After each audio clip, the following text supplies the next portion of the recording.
Hello, it's my pleasure to welcome you to the Hope Summit.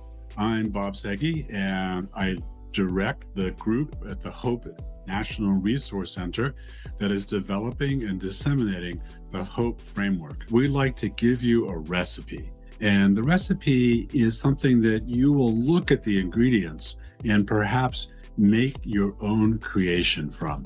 So we're going to start with what are the ingredients for hope. The ingredients are research and science, programs that worked, lived experience and lived expertise of people who have raised their own children or recalling their own childhood. And finally, the dedication and wisdom of the many individuals and organizations that have begun to adapt and adopt hope. Talking about hope, the movement. And when I say it's a movement, it's because of you, the people who are attending today, the thousands of providers who've learned about hope, and everyone else who, even in these really difficult times, is dedicating their lives and their work lives to helping children, especially vulnerable children around the country. And through your efforts, as you'll see, hope is becoming a movement, not just an idea or a framework or an approach.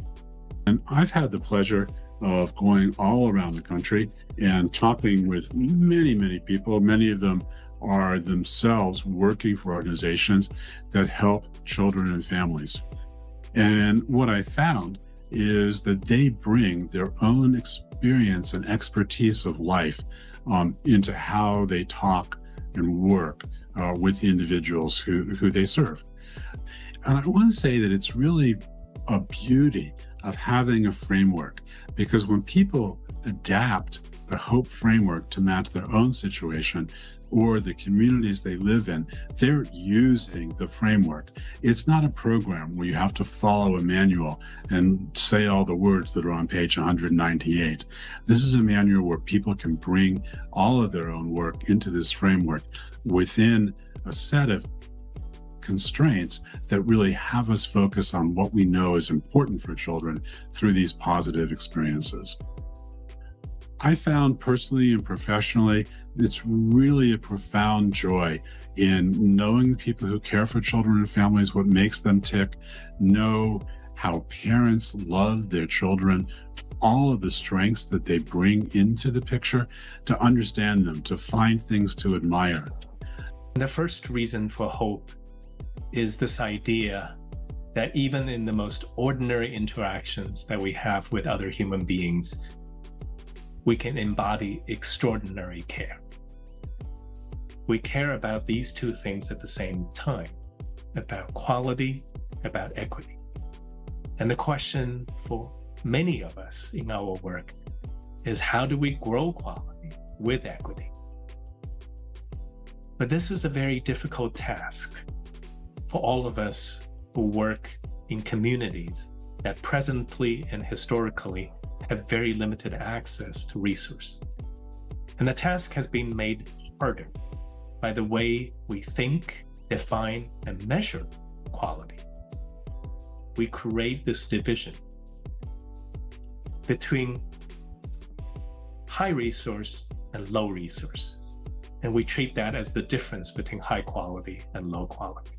We do this despite the fact that over the last few decades, there has not been clear evidence that these metrics of quality actually predict and lead to healthy and positive developmental outcomes for children. In fact, the evidence seemed to point to the opposite, which is that most of these indicators that we use in our standards and regulations as the arbiters of quality ended up not predicting, certainly not in any reliable and significant way, the developmental outcomes of children. This theme that what counts or what matters cannot always be counted or cannot always be easily quantified. And what can be easily quantified, what can be counted, does not always count, does not always matter. But it's not enough just to critique, right, the kind of metrics that govern our institutions, our systems, We have to be able to answer the question, what does count? What really counts? What really matters? Often what can be counted easily, what can be quantified, what can be put in paperwork are material resources or credentialing resources that we can count. But what is so important, what matters so much, and what is so sometimes difficult to quantify are resourcefulness. And that is what people do with the resources that they do have. And that, to me, sits as this bridge that can help to bridge this seemingly unpassable abyss between how we think of quality and resources. That using a framework like HOPE, what we can do is to think about quality first and foremost as the opportunities for these positive childhood experiences. And in our work, we would just add one word to it, which is that these are positive relational childhood experiences.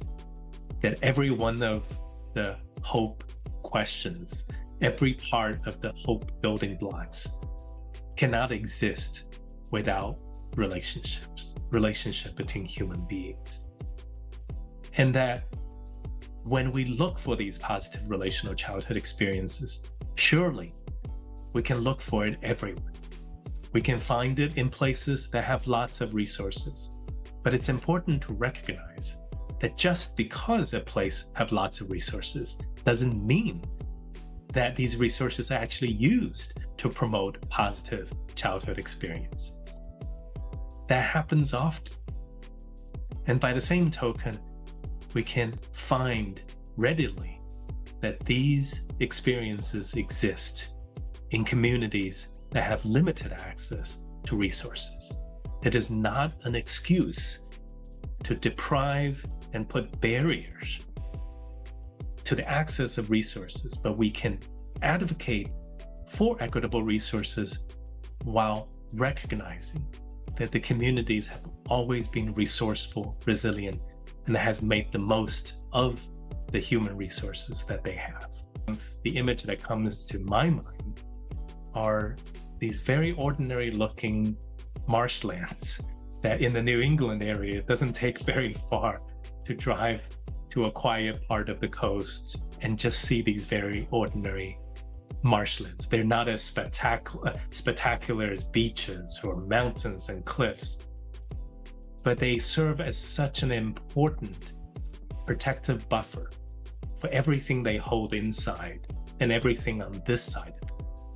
If you could imagine, in the moment of a storm, in the moment of tidal waves, these marshlands can't stop the rain, they can't stop the tide, but what they do is, even the highest tide hits the marshland, the tide, the force and the strength of the disruption gets diluted and softened, so that everything within that environment is protected. And I think of the work of helping professionals that we have encountered all over this country and all over the world. I think of them, right, as the marshlands for the children and families in their care. And it is critically important as we hold on to that sense of hope that we remember that we cannot build a world in which we make a difference on children unless we cared for the caregivers and that we help the helping professionals at the same time. And I so believe that we have reasons for hope, even in times like this, because in every ordinary interaction is the possibility of expressing extraordinary care. That with ordinary resources, we can still strive for the kind of extraordinary quality that defies conventional definition. And that ordinary practices has always embodied extraordinary diversity all around the world.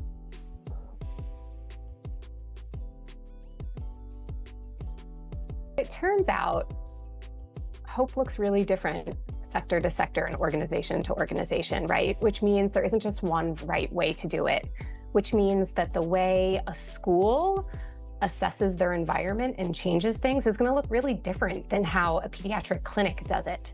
So like everything else with Hope, we give you broad ideas, and then it's the individual organization that gets to define for themselves those ideas into something that is tangible and concrete.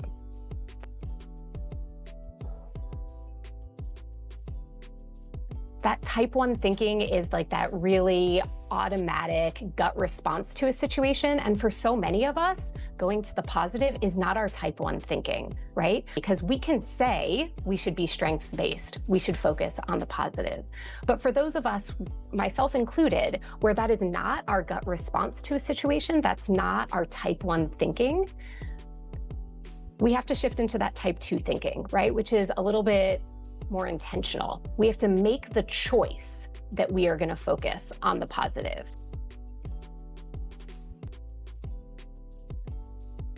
For me, the bottom line is curiosity. How did that person get to be here today? What helped them? What relationships? What environment? What's going on that made them have that desire to get better, to care for their kid, to do this? And what I find is if you start asking questions, really supportive questions, it easily leads you. And then as they talk, you can, between your own two ears, think about the building blocks of hope, relationships, environment, engagement, emotional growth, and you can follow that. And once the conversation gets started, I mean, let's face it, people love talking about themselves. And it's a beautiful thing because it moves us as people who work with families from being perceived as judges to being coaches. I love to have what I call moments of hope, which generally are unsolicited, but people haven't seemed to be offended yet. So for example, I was recently in an airport with my son, and there was a family traveling with a toddler, and the toddler did not want to be in that airport anymore. And she was literally on the ground, like stereotypically banging her hands and her feet on the floor. The older brother looked mortified, but the mom was super present. And she, was down on her level, just breathing with her, telling her that she was going to wait and that they'd be there when she was ready, being totally present. And eventually, the little girl stopped and stood up and put her arms up, and her mom picked her up. And I went up to her and I was like, hey, you don't know me. Take it or leave it. But I just want to say, I don't know if you know this, but research shows that what you just did in that building relationship and emotional growth is actually going to help her be a healthier adult. And she was like, what? I was like, there's a lot of research out there about positive childhood experiences, and when we got into a whole conversation, but there are all these opportunities to have those like informal moments of hope, right? Because as a parent myself, I am very aware of all of the ways I am messing up my own children, and the world has no problem telling me that. But I very rarely get told the ways that things are going well. And for families who have kids who've experienced trauma and adversity, they may or may not have language around ACEs, but they've certainly absorbed kind of the shame and stigma around childhood trauma. And so being able to just be a regular person in the grocery store or on the sidelines of a Little League game who can celebrate with families when things are going well and let them know that what they're doing is proven in research to help their kids be healthier adults, you just see the spark in their eyes. We really want to encourage you to take the ingredients that we've given you, science, surveys, we've learned from people's lived experience, we've learned from the expertise of people who are using hope, and all of those things mixed together make it so that you can make your own 4-course meal. Go for it. And of course, the best thing about eating is sharing it with people you love. So make your recipes, eat them. If they're successful, share them around. We love to hear it because we have all the ingredients we need to change the way we care for children and families, from one that looks for problems that professionals fix to ones that look at people, identify, honor, and promote their strengths, and work with them to solve problems that they're having. Because let's face it, every one of us has problems. The movement. At the base, they're engaged families. More and more, we have supportive jurisdictions, whether it's Spokane, Washington, or San Diego County. But mostly we have trusted providers, the people in the middle that Junlei Li talked about. Thank you all. And we are going to have a movement that's going to absolutely revolutionize the way we direct our care and the way we take care of ourselves. And we no longer have an us and them, it's only we. We were inspired every step of the way. But now, let's head back to Boston, our hearts full and our mission clearer than ever. Thanks for coming along on the journey. We can't wait to see where hope goes next.